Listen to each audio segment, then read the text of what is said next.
Hello, my dear friends. How are you doing? Hope you are having an amazing day and not having to deal with drama. Ready for new stories I have for you today? Let's go to the first one. And don't forget to listen to the end of the story, guys, to hear my insights. Enjoy the stories, and don't forget to like and subscribe. And of course, don't forget to leave a comment. Growing up, it was always me and my mom. My dad left when I was 2. Just walked out the door one day and never came back. My mom never spoke much about him, but I could tell she was hurt by his abandonment. Despite her heartbreak, she did everything she could to give me a good childhood. She was warm and loving. She used to leave notes in my lunchbox and sit at the kitchen table with me to help with school projects. We had a strong bond, and for a long time, I thought that was enough. But that wasn't enough for my mother. She didn't want to be alone. She clung to men like they were oxygen. She craved companionship, but unfortunately, she never seemed to pick the right men. Over the years, I saw her date a long line of guys who weren't good for her. Some were unemployed freeloaders, some were controlling and jealous, and one was even arrested during their brief relationship. It was frustrating to watch her go through the same cycle again and again, falling for someone who clearly wasn't right, holding out hope that they'd change, and then being disappointed when they didn't. But I never said much. I loved my mom, and I knew how badly she wanted to share her life with someone. Then she met Jim. Compared to her previous boyfriends, Jim was a breath of fresh air. He had a steady job, seemed polite, and treated my mom well, at least at first. He didn't try to step into a fatherly role with me, but he was friendly. He'd ask how school was going, offer to help fix things around the house, and even taught me how to change a tire once. My mom seemed happier than ever, and I felt hopeful that maybe this time she'd found a man who could bring some stability to her life. After a couple of years, my mom decided it was time to get her will in order. She wasn't sick or anything, but apparently, Jim's friend in his 40s passed away unexpectedly and he didn't have his will in order, and that caused a lot of headache to his family. So Jim, being the caring type, suggested my mother gets her affairs in order. She explained to me that she wanted Jim to inherit the house, so he'd have a secure place to live. But there was an important condition. He had to promise that I could stay there as long as I wanted, and when he eventually passed, the house would be left to me. Jim readily agreed. Of course, he said. That's what family does. My mom seemed so relieved. She trusted him, and at that point, so did I, because I was young and naive. But not long after she finalized the will, I started noticing changes in Jim. The friendly, supportive stepfather I'd known began to disappear. He started making little comments about how much I ate, how long my showers were, and how much electricity I used. "Do you really need a second helping of dinner?" he'd ask. Or, "Could you try turning off the lights when you leave a room?" At first, I didn't think much of it. I thought he was just trying to keep household costs under control. But over time, his comments became more frequent, and they didn't feel like gentle suggestions anymore. They felt like digs. "You're running up the water bill again," he'd say with a pointed look. "Maybe you should start contributing more if you're going to live here." I told my mom about it, but she brushed it off. "Jim doesn't mean anything by it," she said. "He's just stressed from work." I wanted to believe her, so I tried to let it go. But the more I ignored it, the more it seemed to escalate. He started making snide remarks about how much time I spent at home and suggested that I wasn't pulling my weight. "It must be nice to just sit around all day," he muttered as he walked past. Never mind that I was in school and working a part-time job. I wasn't lounging around, but to him, it didn't seem to matter. Then my mom got sick. The cancer diagnosis hit us hard. My mom was my rock, my best friend, and suddenly I was faced with the terrifying possibility of losing her. I stepped up to take care of her, driving her to appointments, helping her with medications, and doing whatever I could to keep her comfortable. Jim, however, grew more distant. He started spending longer hours away from the house, and when he was home, he seemed withdrawn. I tried to give him the benefit of the doubt. Maybe he just couldn't handle seeing her so sick. Maybe this was his way of coping. But then one day, my mom pulled me aside. "I think Jim is cheating on me," she said. "I need you to follow him." I didn't want to believe it. I didn't want to be in the middle of it. But I also couldn't say no to her. So I did what she asked. I followed him one evening and saw him meeting another woman at a restaurant. They weren't just having a friendly dinner. There were hugs, hand-holding, and a kiss. I felt so sorry for my poor mother. She was sick, and he was cheating on her. I took a few photos and brought them back to my mom. She looked at them, nodded, and said, "I need to change my will." She acted quickly, meeting with her lawyer and making the necessary changes. She didn't confront Jim, didn't say a word about it to him. She just ensured that I would be protected, that the house would eventually pass to me. She wanted to make sure I'd be okay, no matter what happened. When my mom passed away, it felt like my world collapsed. I wasn't ready to lose her. I always had hope that she would beat this horrible illness. I still needed her guidance and love. But there was no time to grieve. Within a week of the funeral, Jim told me I needed to leave. "The house is mine now," he said coldly. "You can't stay here anymore." I was stunned. What about Mom's promise? What about her will? He waved me off. "She left it to me and that's it. You need to find your own place."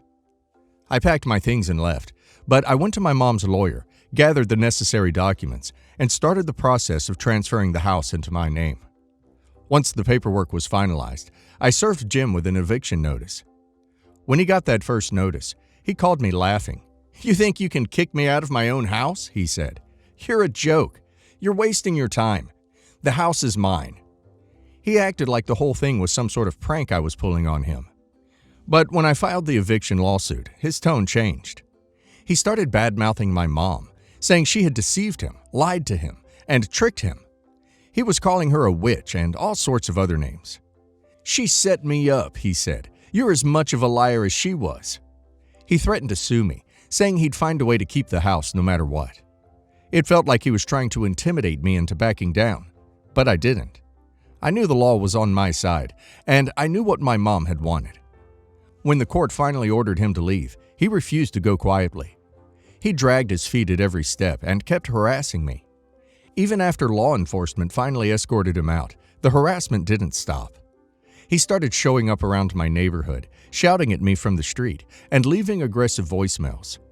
There were moments when I felt genuinely scared, unsure if he would try to force his way back in. After a few weeks of enduring his constant threats and intimidation, I decided I couldn't take it anymore. I filed for a restraining order, and thankfully, the court granted it. Once that went into effect, the harassment finally came to an end. It was a long, stressful process, but I knew it was the only way to protect myself and honor my mother's wishes. OP's stepfather crossed every possible line. First by kicking OP out of her mother's house, then by refusing to leave after OP legally obtained the property.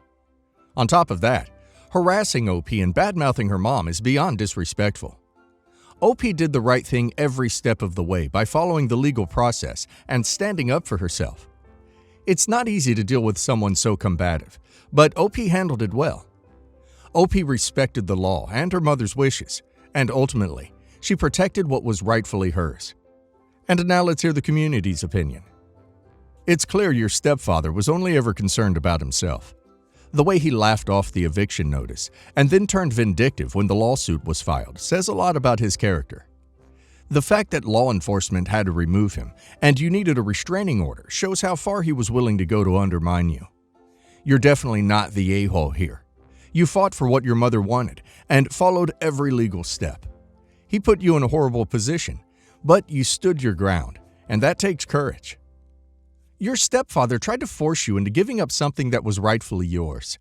Even after the legal system supported you, he continued to harass and threaten you, forcing you to involve law enforcement and seek a restraining order. This isn't on you.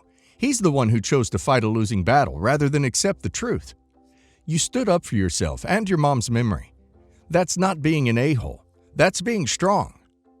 You did everything by the book. Your stepfather didn't just ignore your mother's wishes. He tried to intimidate you and then refused to follow the law. Getting law enforcement involved was not only necessary, but also the only way to protect what your mother wanted for you. It's unfortunate that he turned this into such a drawn-out fight, but none of that was your fault. The restraining order was completely justified given his behavior, and you handled the entire situation as well as anyone could. Not the a-hole in the slightest. I, 47 male, am a former child-free man who is about to have his first child with a woman, Pam, 37 female, who I had a casual relationship with. This was an unplanned pregnancy, and while I wasn't in love with the idea of becoming a father, especially with 50 being right around the corner, I'm learning to adjust, because I haven't been one to shirk away from my responsibilities in nearly 30 years, nor am I the child-free type who has a disdain for children. For years, I was a semi-involved fun uncle type who attended most events that my nieces and nephews had, gave out nice gifts, and had set up funds, trusts for my siblings as kids, as up until now I saw them as my only heirs. I had the great fortune of being a smart man with the ability to be in the right place at the right time and became CEO. After receiving the blessings of my siblings and their spouses, I gave my nieces and nephews cars, expensive trips, and college funds. In my will, I stated that my nearly $1 million life insurance policy was to be divided up equally between my siblings as kids, along with the money from the sale of my main and summer home, my savings, stocks, shares, would be divided up as well, and a few other smaller properties. This is something that I was always upfront about, as I wanted no confusion after my passing. Everyone was fine with this. Now, with the pending birth of my daughter, I met with my lawyer and have drawn up a new will, and just like before, I decided to sit everyone down and tell them about the changes. My lawyer also thought it would be a good idea to get everyone to sign a statement acknowledging that they agree to the changes. I thought it too, and didn't consider it an issue. Unfortunately, I was wrong, and several members of my family voiced their disappointment or outright anger that I would be giving the majority of my assets to my daughter. They stated that it wasn't fair how I kept leading them all to believe that they would expect one thing, but end up getting another lesser thing. A few of them even questioned paternity, but the way they did it made it feel like it was less out of concern for me, and more about trying to gatekeep the money, and judging Pam based off of awful stereotypes. This has put me off, as the way I see it, this is my way of making sure that my daughter gets everything that she's entitled to, and the best support possible to make up for the fact that she will have the misfortune of having a dad in his 60s and 70s when she's still growing up. I'm currently of mind to just give my daughter 90% of my assets instead of the original 60%. But I wanted to run this by a few non-biased minds, as right now, I'm still a little emotional about this, and my goddaughter suggested I come here. Am I the a-hole? Edit. Because someone else brought this up, I just wanted to be clear about one thing and answer something else.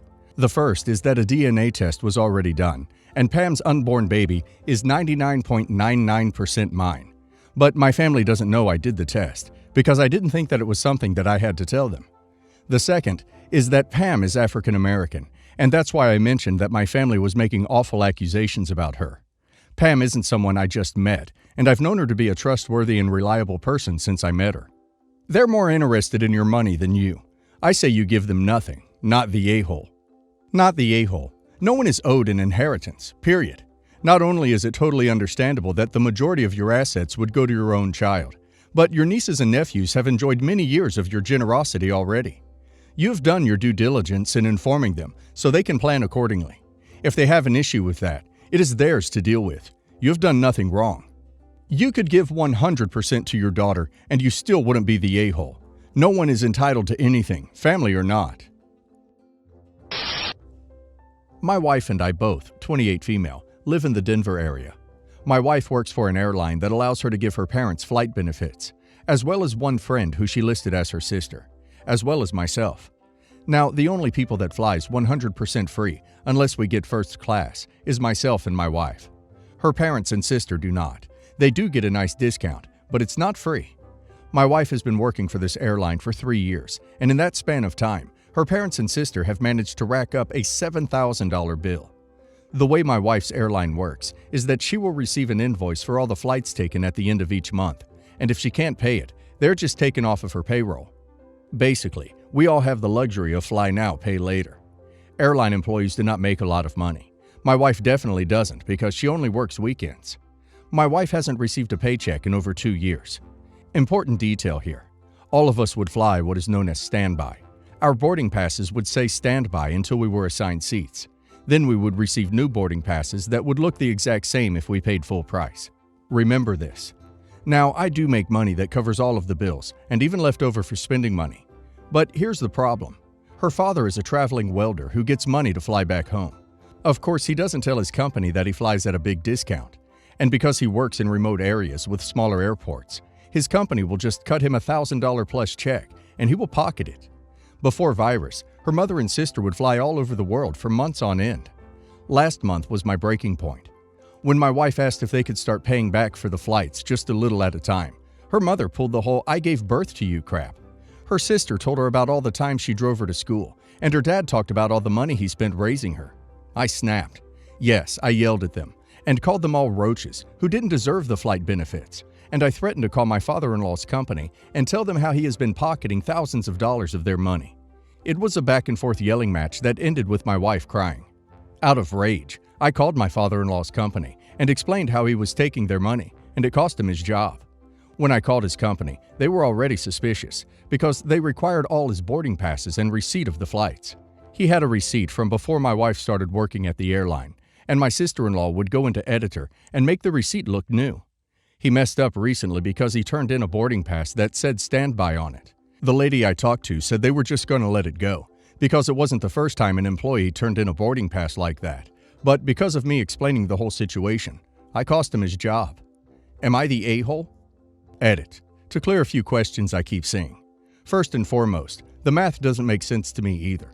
My wife just simply showed me her payroll on her company website, and it shows amount X for flights that need to be paid for, and the amount she makes, then the remaining balance.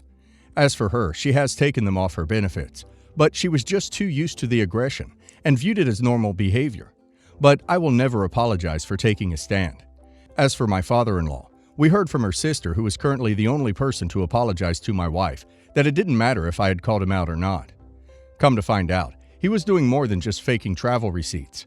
I didn't ask for full details. To keep it short, he broke some OSHA regulations and was on camera doing so, as well as some harassment complaints. And I see that some people didn't read the full story. His company was already on to him faking the travel receipts. But this won't matter in the slightest. He started working for another welding company, but he's staying local. As I said, her sister apologized, and that's what mattered the most to my wife. So that's what matters to me. Not the a-hole. They are leeches. You gave them a chance to do the right thing, and they refused. You should also have your wife remove them from the benefit. That is so rude for your father-in-law to just pocket the money, not give it to you to pay for the flight. Ugh. Get rid of the freeloaders. You don't need that in your life. Not the a-hole, and I would start looking into legal options, frankly. What they did is fraud and theft. Your father-in-law's own actions cost him his job, not you. Not the a-hole. They should have been paying your wife back for their flights the whole time. She isn't there to fund their travel plans. Actions have consequences, and now they've learned that the hard way. They've essentially been stealing your wife's entire pay for many, many months. It should have stopped long ago. My wife's father is a very wealthy man who has done a lot for his kids financially, but is also controlling and aggressive. He owns multiple properties and allows his kids to live in them for very little or no rent. We live in one of those properties, but recently he did a lot of damage to it. His wife, mother-in-law, told him that my wife and her brother's girlfriend were picking on her. Instead of looking for actual evidence, he trashed both houses. Now, there isn't actually anything we can do, as he owns them. My mom was told of this and came over to bring us new furniture and some food, as the stove is now broken.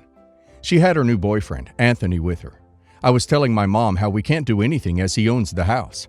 My mom asked about the cars, as she had noticed they were both vandalized as well. I said he also owned those, so we really don't have many options. Anthony was like, "Wow, do you two own anything?" in a rude tone. I told him that wasn't cool, and if he trashed us again, he'd be asked to leave. He was actually like, "Oh, sorry." But my mom interjected that we can't even make them leave because it is father-in-law's house. I just gave her a look, and she said, "Well, we can't, as father-in-law loves her." Then she took out her phone, called him, knowing full well what he did, and asked him if she could be in the house. He said yes. I was pissed and told her to get out. Don't ever come back, and I'll still have a relationship with her, but she better not want to see future grandchildren, because she is an aggressor to their mom. She told me to calm down, and I was like, "Go," and yelled at her. She called me later and said I overreacted. I yelled at her that she humiliated my wife, weaponized her a-hole father, and she can't step foot here again, and if she wants to still be close, she better grovel to my wife and beg forgiveness. I could hear Anthony in the background telling her to hang up on me. Now everyone is saying I way overreacted, and I'm an a-hole. You did overreact, and yes, you're the a-hole. They were making goofy jokes, basically calling you and your wife mooches. I mean, their statements are true, that the father-in-law pays for everything. Maybe that's why you're so salty. Everyone sucks here. Every single one of you. Y'all need to find a place that does not belong to her father. Same with cars. That is a toxic relationship and unsafe. Your mom's boyfriend had a bit of a point, though rude. Same with your mom. Y'all have no control while you live there, it seems. Guessing no legal rental agreement. I don't see what she did as picking on you, but childish. And yeah, you overreacted too. All of y'all need to grow up and become self-sufficient and get away from her father. Jeez. Everyone sucks here. Yes, your mom was rude. However, she and her boyfriend do have a point. You and your wife are dangerously dependent on her father. And the two of you need to figure out how to support yourselves in an independent and safe way. I, also, would be shocked to know that a married couple was entirely dependent on one of their parents for housing, cars, etc. Your mother made an important point, clearly, in that phone call to your father-in-law. It sounds as if you and your wife needed that wake-up call. Pay attention to the substance of that message, even if it was delivered in a not-too-subtle way. My partner has allowed his friend to stay at our place until he found a place of his own. The renting situation in Australia is really tough now, especially in Queensland, and it's not easy to find a place to rent. Initially, I agreed for the friend to stay because I thought it would only be for a couple of weeks. But this has been going on since September, and I've had enough. This friend, let's call him Brett, has done very minimal to help out around the house, and just basically sits around a lot and does nothing. I do most of the cooking and cleaning around the house, which I don't mind when it was just my partner and I. But add another person into the equation, plus his two boys around 6 or 7 years old that come over every other weekend. It gets a bit ducking much. It's been non-stop, and at this point, I feel like a maid in my own home. Our groceries and utilities has definitely gone up, and he only started giving us money when my partner said something, after weeks and weeks of freeloading. On the weekends and after work, Brett just sits around, smokes and drinks, even our booze, and expects dinner to be ready, whilst explaining about his exes and why he hates the general female population. My partner had a talk with him about pulling his weight around the house more, but I see very little change. I'm not the most perfect and cleanest person myself, but I like the house to at least look decent at most times. I am really sick of living with Brett, and I am over filthy and lazy people. It has definitely caused some tension in the household, and I am definitely being very clear that I am not happy with the current living conditions. I feel that my partner is also brushing off his friend's behavior too easily and letting his friend take advantage of him. My partner is reluctant to kick him out because Brett will just end up living in his car. I can't tolerate this BS anymore, and it is definitely affecting our relationship. Not the a-hole. I see why no woman wants to be with Brett. Take off somewhere for a while after leaving a lot of mess. Make sure there's no food, toilet paper, or clean towels first. Not the a-hole, but you need a game plan here, and you need to take action. You need to sit down with your partner and express honestly and fully how you won't accept having to take care of so many extra people in the house. I notice you haven't mentioned what your boyfriend does around the house, so position to him that he help with the housework and pick up the slack Brett is not. Tell him honestly how much extra work it is to maintain the house with Brett and sometimes 2 kids here, and that you need help. If your boyfriend refuses to take on any of the chores to lessen your load, or tries to say, well, Brett is supposed to do that, then agree and say that the two of you at the same time need to sit down and have an adult discussion with Brett about his behavior and what you expect from him moving forward. You both have to be a united front. So my husband, 39 male, is friends and co-workers with both people. He's kept the super awkward friendship with, we'll call him Frank, 42 male, by not talking about the situation. The situation is Frank hooked up with 40 female, Marlene, and she ended up pregnant. Now he's taken her to court to try and get out of child support. His side being that she told him she couldn't get pregnant after he said he didn't want kids. Husband has tried to stay neutral on both sides by not talking about it to either side. But at home it hurts him, because we've been trying for a kid for 3 years and have been working through some fertility issues. And his friend gets someone pregnant like it's nothing, and then wants nothing to do with it. So that really pisses me off. So Frank ended up being at the same ball game as us. Hubby said he wants to come hang out. I said I wasn't really interested in hanging out with a person like that. One thing led to another, and we're hanging out together. Ultimately, after the game is over and we're all BSing, I end up calling him out for it being his responsibility as an adult. He ends the conversation by saying he has to pay this whole time. I walked away, but had to go back and defend my husband, but he wants to hear none of that. Truth hurts. Then Frank's side piece gets involved, and we have to leave before I get us kicked out. Am I the a-hole for even talking about it? Maybe different place, different time, but I had no intention of seeing him again. Also, he brought it up because he said we're all family. I said no. He asked why. I said you know why. The rest is history. I'm gonna lean towards everyone sucks here. Whether the pregnant woman lied about her supposed infertility or not, the friend did get her pregnant, and so he ought to step up to the plate. However, the situation is really none of your concern, regardless if you know about it. And honestly, it sounds like some of your feelings are stemming from jealousy, resentment, because of your own fertility issues. And while I do sympathize with you on that, it's not the friend's fault that you and your husband are having these difficulties. It wasn't your place to speak on the situation. Your fertility issues aren't his fault or his problem. A very salty you're the a-hole. Truth hurts. She told him she couldn't get pregnant after he said he didn't want kids. If this is the truth, then she lied to him and baby-trapped him. He didn't want the kid. He didn't think she could have kids. She has the kid and tries to take him to the cleaners for child support. You're letting your own fertility issues cloud your judgment about this situation. You're the a-hole.